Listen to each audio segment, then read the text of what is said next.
The head of Linux for Mac resigns.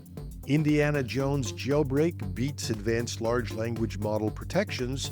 Reports that the U.S. is threatening to cut off Starlink satellite access for Ukraine. And HP backs down on its 15-minute delay. Welcome to Hashtag Trending. I'm your host, Jim Love. Let's get into it. Hector Martin, the founder and lead developer of Asahi Linux, a project dedicated to bring Linux to Apple M-series Macs, has announced his resignation, citing burnout and conflicts within the Linux community. In a detailed blog post, Martin expressed his once enjoyable dream project had become a source of stress due to relentless user demands and internal resistance from key Linux developers. Martin highlighted the challenges of developing Asahi Linux from scratch with zero vendor support or documentation, noting that despite significant achievements, user expectations continued to escalate. This sentiment arose after disputes with kernel maintainers over Rust-written device drivers, where Martin felt that Torvalds' lack of decisive intervention allowed for ongoing resistance and verbal abuse from certain maintainers. The situation escalated when Martin took to social media to voice his concerns, leading to a public rebuke from Torvalds, who suggested that Martin's approach might be the problem and criticized the use of social media brigading as counterproductive.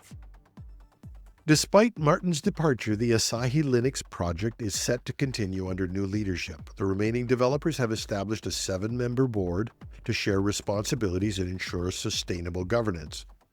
They have also transitioned funding to the Asahi Linux Open Collective, which Martin has supported, inviting supporters to contribute to the project's ongoing development.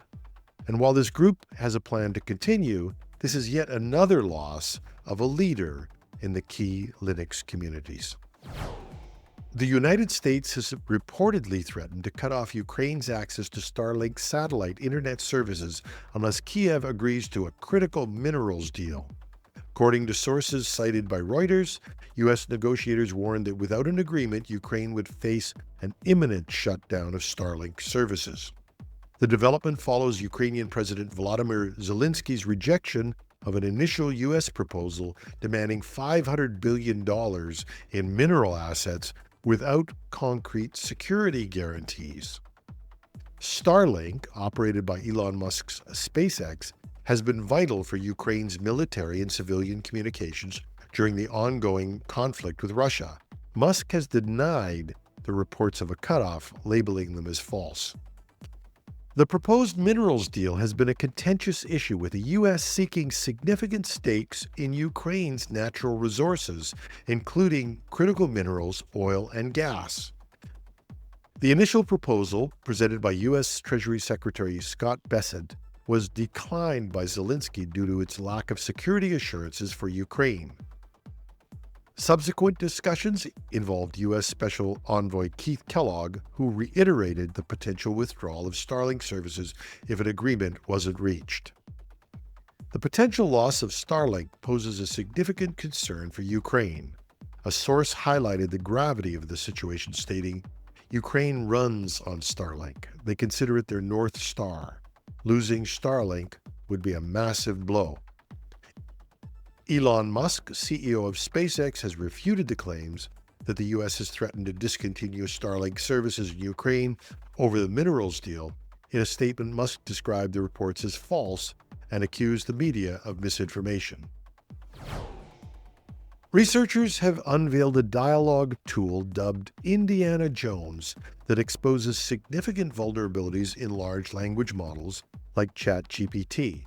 The technique can bypass built-in safety filters, prompting these AI systems to produce content they are designed to restrict.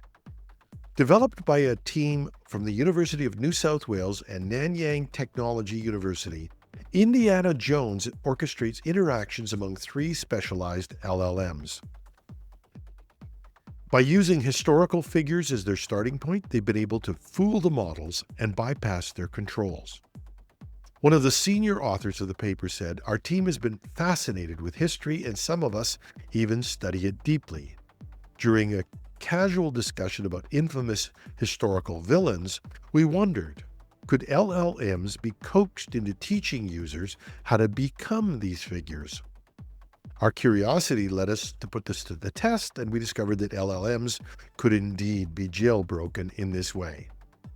The system guides the models through a 5-round dialogue, extracting information that should remain inaccessible. For example, entering bank robber prompts discussions leads to historical figures, gradually refining details until they align with modern contexts. This approach highlights a critical issue. LLMs contain knowledge about malicious activities that can be extracted with the right prompts. As one of the researchers said, the key insight from our study is that successful jailbreak attacks exploit the fact that LLMs possess knowledge about malicious activities, knowledge they arguably shouldn't have learned in the first place. So this presents a challenge and an opportunity. For commercial purposes, perhaps smaller expert models that have much more limited training sets can circumvent at least part of this risk. But in larger public models, here's the question. Who will decide what we should and shouldn't be allowed to know about? Whether it's the Chinese removing Tiananmen Square or an American government telling me that transgender people don't exist, who do you trust as the guardian of truth? Nevertheless, the Indiana Jones method demonstrates that despite efforts to put guardrails around AI models to keep them from executing malicious commands, they are still far too easy to circumvent. And HP has reversed its recent policy that enforced a mandatory 15-minute wait time for customers seeking telephone support. This decision comes in response to significant customer dissatisfaction and internal pushback. Earlier, HP implemented a strategy requiring PC and printer users in the UK, Ireland, France, Germany, and Italy to wait at least 15 minutes before connecting with a live support agent. The goal was to push customers towards digital support channels like live chat and social media. I'd love to say that this was in response to our story, but we first read this in an IT publication called The Register.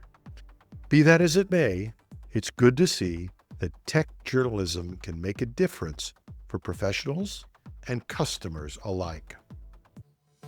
And that's our show for today. Thanks to all of you who have written in with comments and questions, much appreciated. And I particularly enjoy the feedback we've gotten. And you can reach me with more of it at editorial@technewsday.ca or on LinkedIn. You just have to leave a comment under the video. To all of you who have responded to my humorous "I am a Canadian tech guy" on YouTube, thanks for your comments. And to everyone in our audience, have a marvelous Monday.